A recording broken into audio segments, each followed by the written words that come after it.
Right, so this is a little video I'd like to do about trumpet valves, and I'm going to share the screen with you now and explain how the fingers work slightly differently depending on the posture of the fingers on the trumpet. So I happen to play the trumpet, and so I have some expertise in this area as well as being a hand surgeon.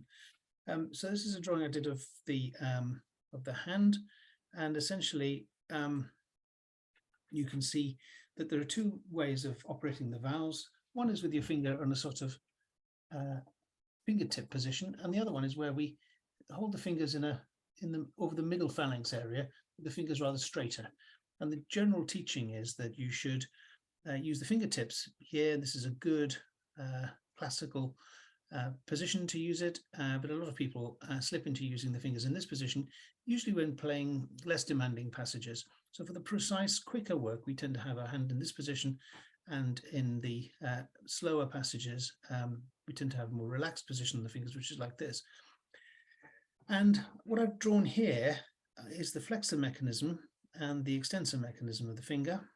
And here you have the extensor tendon splitting into the central slip here, and then going into two slips which come together to the terminal phalanx, and this central slip goes to the base of the middle phalanx.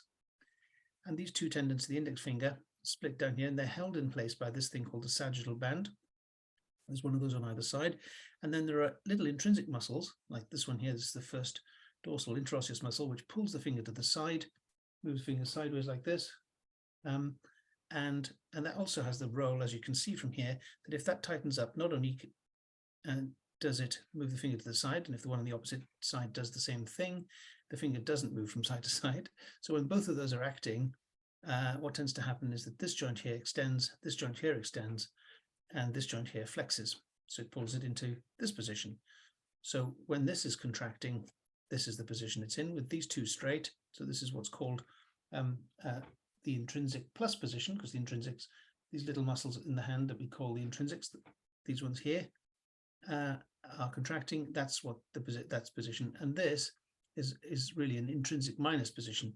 The intrinsic muscle here is relaxed in that position. So what then happens is that the long flexor, this yellow one here, is bending that joint, and the short flexor is bending this joint. So this one's called the flexor digitorum profundus, or FDP, and this one's called the FDS, the flexor digitorum superficialis, and they flex those two joints independently.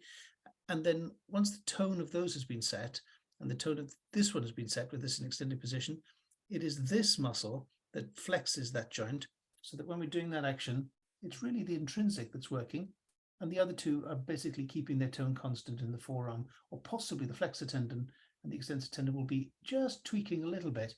So as you bend it down, it's mostly power from this one, but also a little bit of power coming in from here and a bit of relaxation coming from here. And similarly, in this position, when the intrinsic is hard contracting, it's extending these two joints. So that's a much more intrinsic busy position. And the long flexor and the short flexor, these two here, are probably working a little bit as well, and the extensor tendon then is working a little bit to bring it up and pull it down again. Very complicated. They're all sort of working together, and I don't know why this should be more precise than this. I was hoping by thinking this through that I'd come up with an answer, but I don't think I've really done that.